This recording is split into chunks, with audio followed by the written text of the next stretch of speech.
I love growing vegetables, but adding perennials to your garden can kick your gardening mojo into high gear. They tend to need less water, put less load on the soil, and are generally more resistant to pests and diseases. Welcome back, casual gardeners. Over the past couple of years, I've been adding perennials to my garden. Today, we're going to take a tour of the perennials that I've added. There are two major types of perennials that we can choose to grow in our gardens. There are herbaceous perennials and woody perennials. Herbaceous perennials are perennials that don't form a woody trunk. They tend to die down to the ground level in the winter and then come back completely in the spring. Woody perennials would be, well, the obvious example are fruit trees. Since woody perennials survive above the soil line and don't have to completely regrow every year, they do tend to use less energy, and we can see that as, generally speaking, more fruit production. When we're growing perennials, those USDA hardiness zones actually start to matter. It doesn't matter what zone carrots are hardy in, because we don't plan that they will survive the season. We're going to eat them. But if you're planting a tree or a shrub or strawberries, you're going to want to know your hardiness zone so that you can determine whether that plant is likely to survive. Now, here in Logan, Utah, we are technically USDA hardiness zone 6, but we get some pretty extreme cold temperatures some winters. So here I want to make sure that my plants are hardy down to at least zone 5, ideally, because stuff can get rough. Last winter, we actually had the opposite problem, and it was warmer than usual.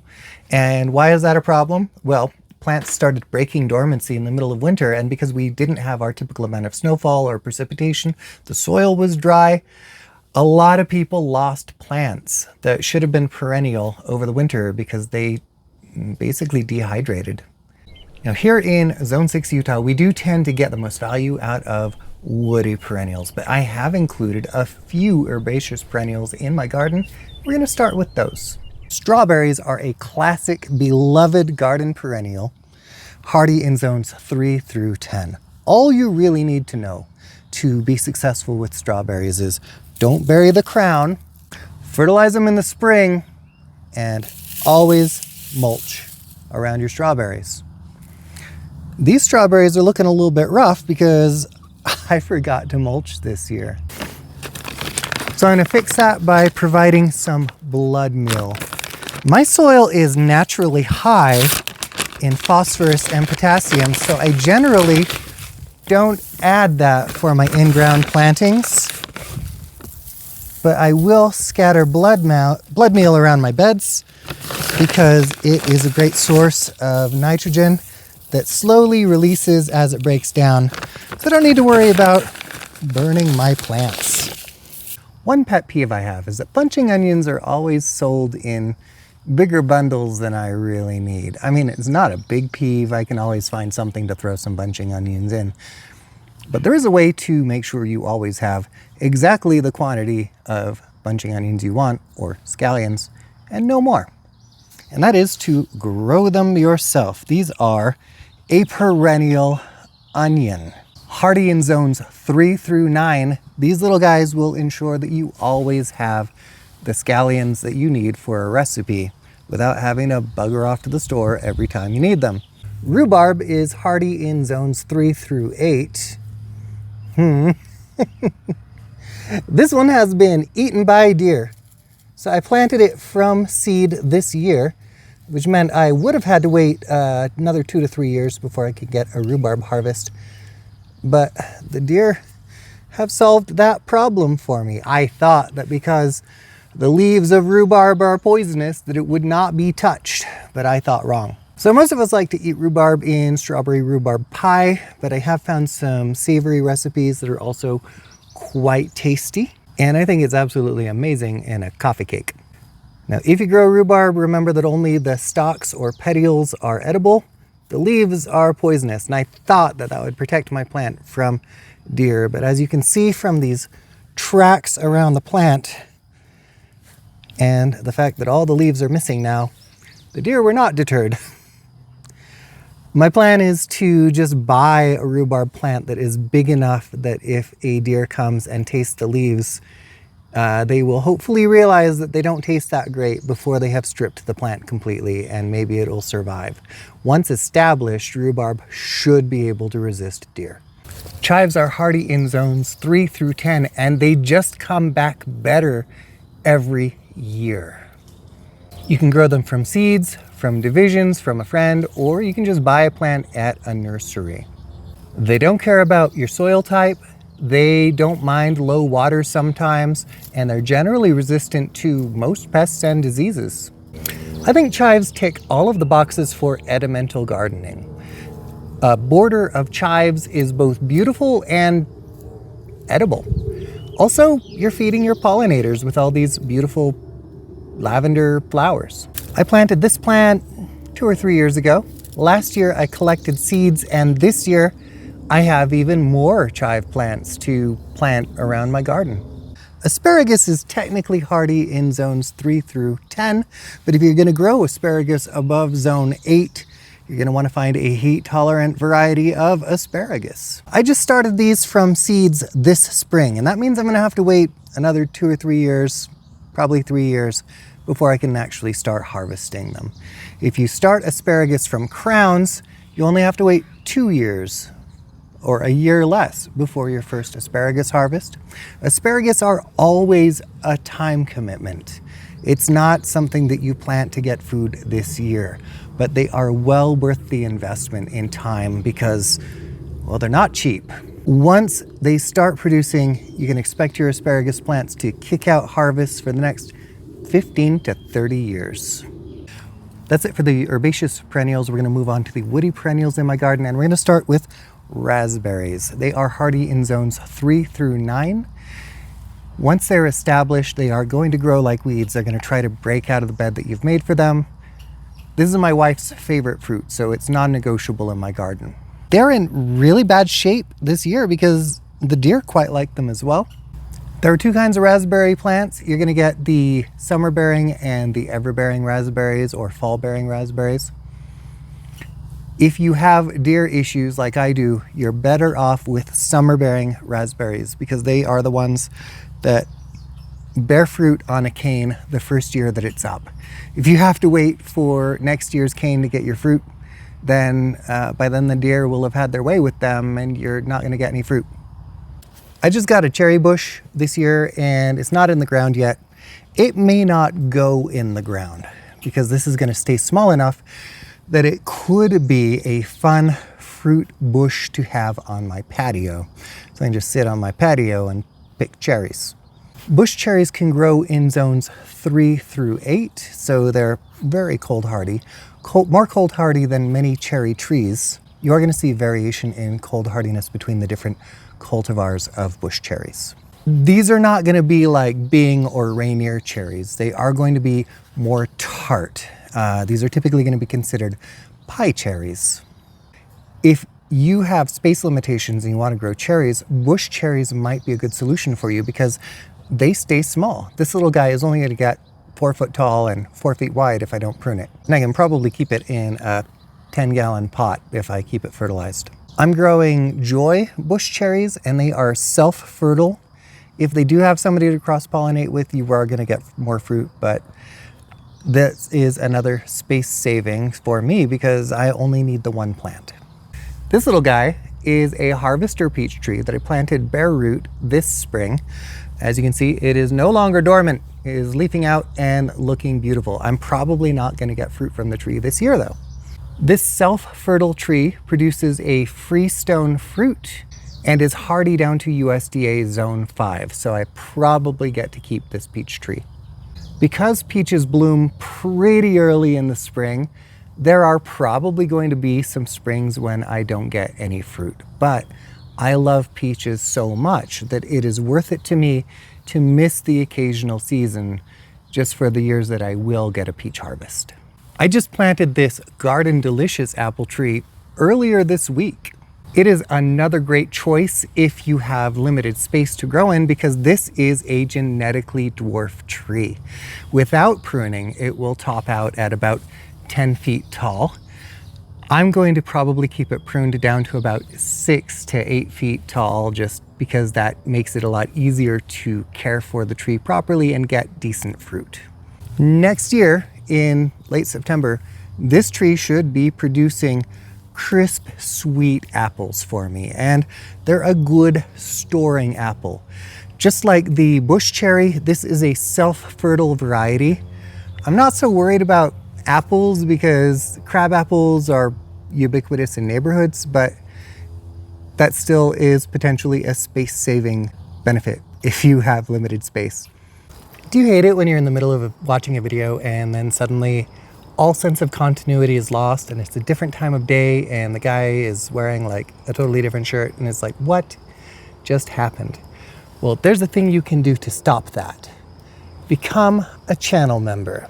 By supporting my channel, you support my ability to go to work less often and not get pulled away from making videos quite as often. But there's good news. If you can't afford to become a channel member and support me directly, you can support me indirectly by just liking this video and subscribing to my channel. Anyway, I'm here to talk about grapes.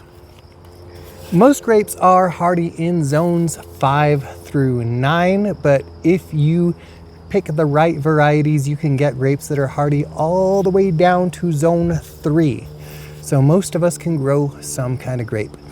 I am growing red and green seedless table grapes because I'm already going to be pitting a bunch of cherries. I do not want to waste my time dealing with grape seeds as well. Now, the reason most people have bad luck with grapes is because they just let their grapevines go wild. The bigger and more ungainly your plant gets, the more likely you are to experience sour grapes. And I don't know about you, but I like my grapes on the sweet side. So keep your grapes pruned back if you agree with me about your preferred flavor of grape. It doesn't just keep them looking good, it also helps them taste good. Goji berries are originally from northwest China, and oddly that means that they are adapted to do well in my climate. Go figure. These, like grapes, are generally hardy zones 5 through 9, but there are some particularly hardy varieties of goji berries that go all the way down to 3. So I just started this one from seed in, I think it was February, so it may take another 2 or 3 years before I start getting fruits from my goji berry. I'm gonna grow it up my fence because they like to climb and I like privacy. If you allow goji berries to get really, really ripe, they taste kind of like a strawberry tomato, but most people I think prefer to eat them dry. I've never actually tried them dry. Kind of looking forward to it. Currants are another very hardy perennial that can grow in USDA hardiness zones 3 through 8. But there are some varieties that can go all the way down to 2. Forgive me for averting my eyes. I am looking directly into the sun.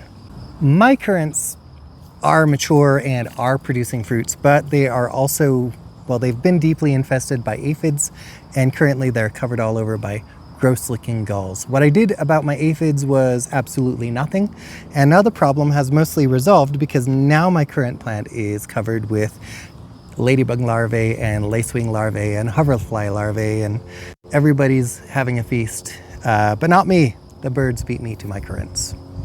If you enjoy tart fruit, currants are great for eating fresh.